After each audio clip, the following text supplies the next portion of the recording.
अस्सलाम वालेकुम। उम्मीद है आप लोग खैरियत से हो। दुनिया में दो तरह के अंधे पाए जाते हैं। एक वो जो बनाई जिनकी नहीं होती, उनको हम अंधा कहते हैं, और दूसरे वो जो अकल के अंधे होते हैं। जिनकी बनाई नहीं होती वो हमारे लिए एक ऐसा लम्हा, सोच का लम्हा पैदा करते हैं कि हम अपने रब का शुक्र अदा करें कि या अल्लाह तेरा शुक्र है, तूने हमें नज़र दी और हम दुनिया और जहाँ की तमाम नेमतों को देख सकते हैं। और दूसरे वो जो अकल के अंधे होते हैं, उनसे अल्लाह की पनाह मांगे, क्योंकि उनके सामने दुनिया की कोई भी दलील जो है वो कारगर साबित नहीं होती।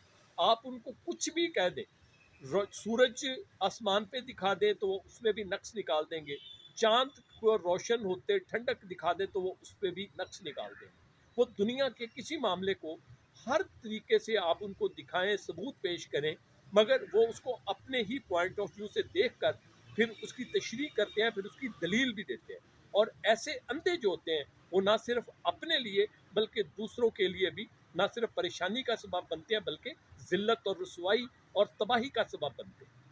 आज जिस दौर से हम गुजर रहे हैं, पाकिस्तान की कौम इस वक्त बहुत से अकल के अंधों के साथ जिंदा और पाइंदा है। अकल के अंधे वो लोग हैं जिनको आप दुनिया जहाँ की दलील, जैसे मैंने पहले कहा, मैं अभी आपको एक दलील देता हूँ और उसके बाद जब ये मैं इसको वीलॉग को आपके सामने रखूँगा तो उसके बदले में ऐसी ऐसी दलीलें आती हैं कि इंसान परेशान हो जाता है। मैं एक ख़ास जमात और एक ख़ास मकतबा फ़िक्र जो है इस वक्त पाकिस्तान में एक्टिव है। एक एंटी गवर्नमेंट है, आर्मी है, और दूसरा एंटी जो स्टैब्लिशमेंट जिसको आप कहते हैं, और दूसरा उसके हक़ में। मैं किसी के हक़ में नहीं हूँ, मैं पाकिस्तान के हक़ में हूँ और इसकी फलाह और इसकी क्या कह सकते हैं, तरक्की के हक़ में हूँ। मैं उस चीज़ों के ख़िलाफ़ हूँ जिनसे पाकिस्तान और इसकी नौजवान नस्ल की तबाही और बर्बादी हो रही है, मैं उनके ख़िलाफ़ हूँ। मैं चाहता हूँ कि मेरी कौम इस दुनिया को, इस मुल्क को उस नुक्ता नज़र से देखे जिसमें इसको फलाह मिले, जिससे उसकी तरक्की हो और वो आने वाली दिन जो ज़िंदगी है उनकी वो अच्छी हो।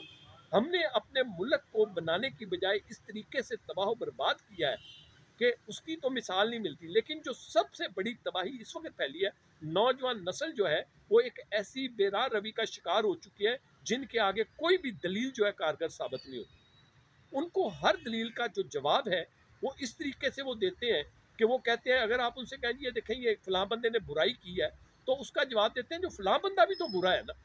और यार, आप अपना किरदार देखें, आप लोगों को की जो किरदार है उसको मत देखें। मसलन एक नई टर्मिनोलॉजी जो इस वक्त मार्केट में बड़ी तेज़ी से जो फैली है वो ये है कि हर काम, बुरा काम जो है वो इंसान का ज़ाती किरदार है।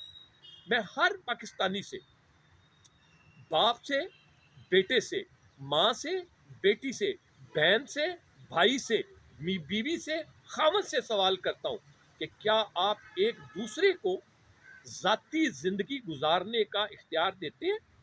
जो मर्जी करें और उसके बाद से ये कह के आप उसको इग्नोर कर दें कि ये इसका ज़ाती फेल है।